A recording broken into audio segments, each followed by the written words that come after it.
If you were around for the original Switch's pre-launch hype cycle, then you remember just how insane and mysterious of a time it was. The first acknowledgement of the then called NX by Nintendo was all the way back in 2015, not that long after the Wii U came out.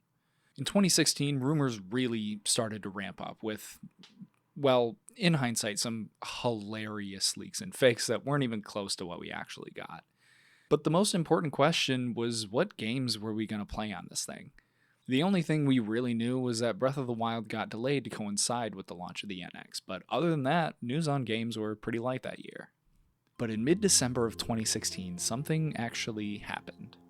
I'll say it again, if you were online around this time, then you must remember Seasons of Heaven.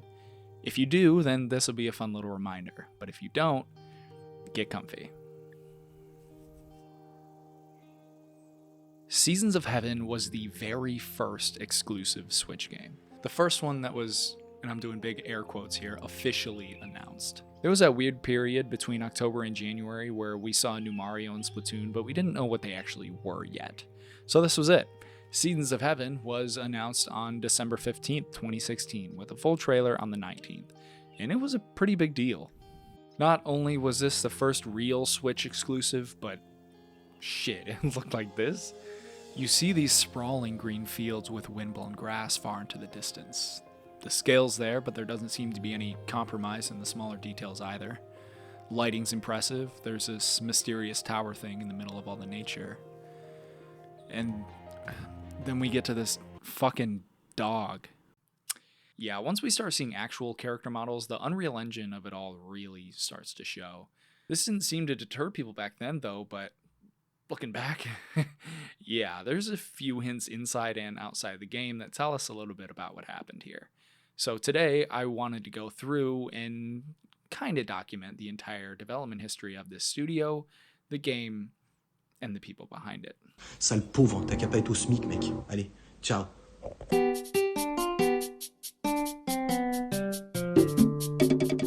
Seasons of Heaven as an idea goes as far back as 2012. It was conceived after the main character of our story, Nico Augusto, witnessed the passing of his dog Annie. In his words, he wanted to bring Annie back to life, and that's when he got started on his project. Nico founded his studio, Annie Arts Production, in 2013, with its full announcement the next year. The announcement video itself is pretty interesting and a little telling in regards to how companies like itself go under all the time. I've watched my fair share of behind-the-scenes videos.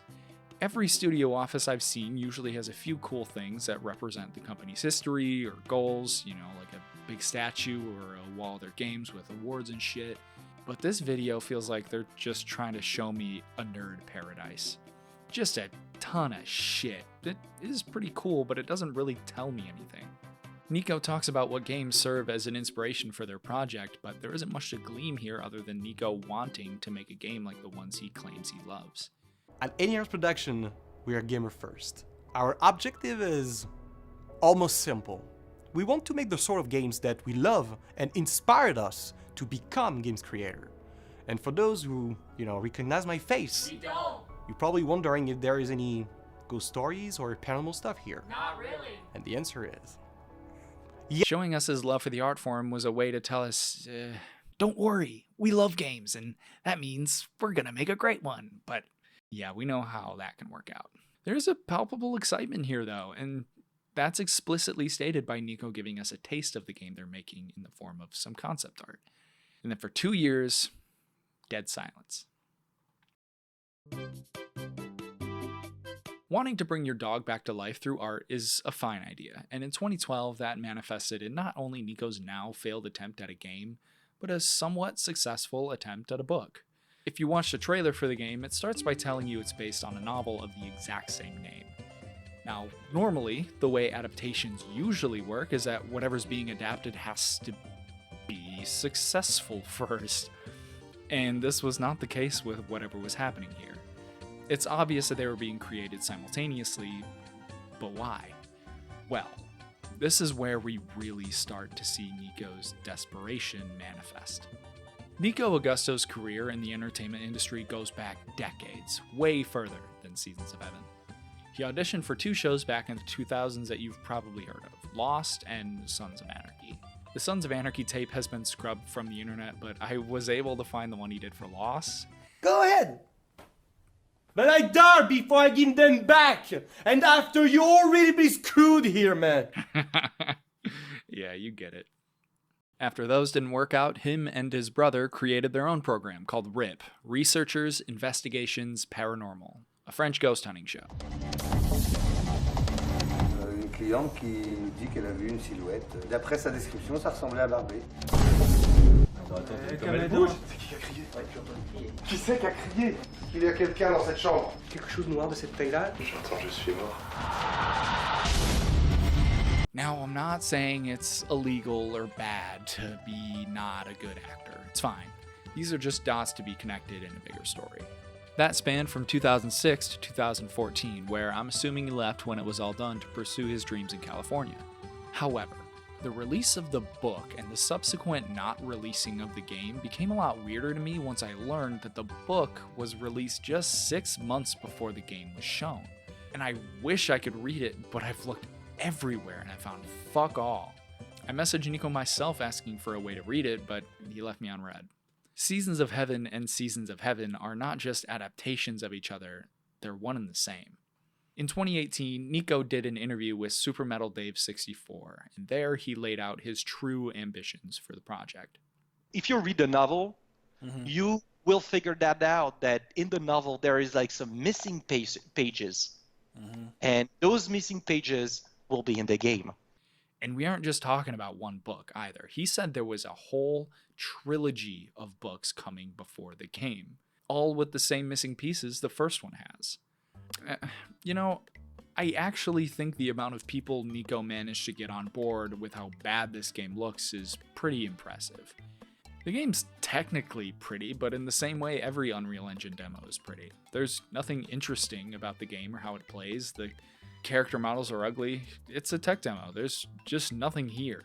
Announcing it as an exclusive for an upcoming console was a good way to get everyone's attention, but that's all it was.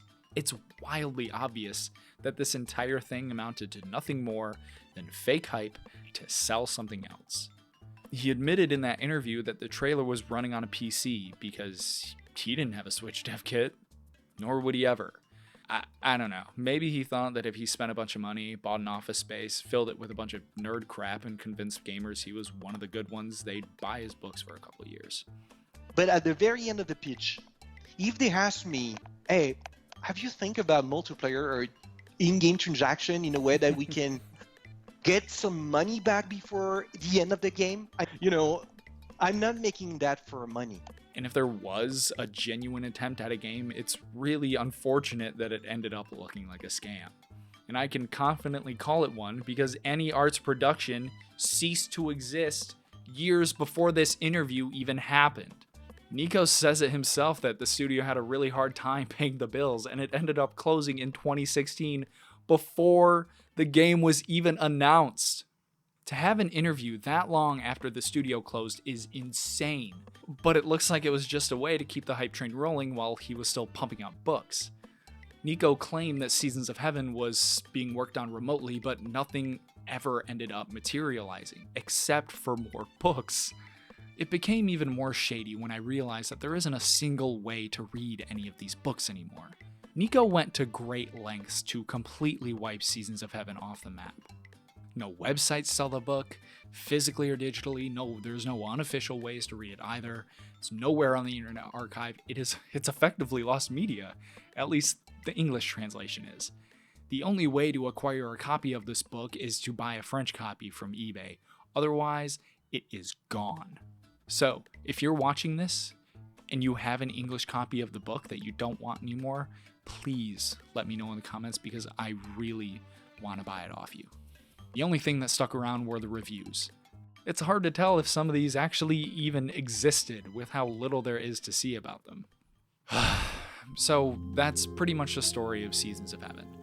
Nico put himself in the right place at the right time and announced a fake game as an exclusive for a console everybody was talking about so that he could drum a pipe for his books. Any Arts production has posts as recently as 2021, oddly trying to tease with hopes that the game is still alive. But it's not. Even though he said the company would stay alive after the office closed, Nico's LinkedIn shows that his business with AnyArts concluded in 2017. And every other person I could find that worked there, which there isn't a lot, left even before that. But that's not the end of our friend's story. Nico went from half scam to full-on scam a couple years later, and this one was even crazier. In 2023, Nico launched a new website called Japan Kingdoms with the intent to sell Nintendo merchandise imported from Japan to France. People immediately started noticing that the items he was selling were listed for way more than other websites. Selling $20 shirts for $90, a $3,000 Mario watch for double the price, and my personal favorite, Juste une recherche. Super Mario Aria Official à 61 €. The idea was that if a person in France wanted to buy any of these items, which are from places like Uniqlo, they'd have to pay import fees. So Nico's justification for the exorbitant prices was that all the work was already done. An import fee obviously wouldn't come close to what Nico was upcharging on Japan Kingdoms. It's classic dropshipping, and the internet came down on Nico so hard that he ended up deleting his Twitter. But not before calling all of his haters poor. Et voilà, je vous emmerde en fait. Je vous emmerde vraiment. Ouais, je vous emmerde. Tu insultes tout le monde avec ton truc. Sale pauvre, t'as qu'à pas être au SMIC, mec. Allez, ciao. As of today, Nico's still at it. Just a few months ago, he announced the opening of a new studio called Atlantis, but in France this time instead of Cali. He's teamed up with the old founder of Ready at Dawn, the developers of the Order 1886, and they're working on a new game in a new Unreal Engine. The announcement video is more tame than AnyArts' 2014 debut, with only a little nerd stuff in the background, so make of that what you will. Ryu Uesuria seems like he knows what he's doing, and that's infinitely more than Nico has to show for. I'd argue this is the worst time in history to open a game studio, much less one headed by a scam artist, but I like being proven wrong.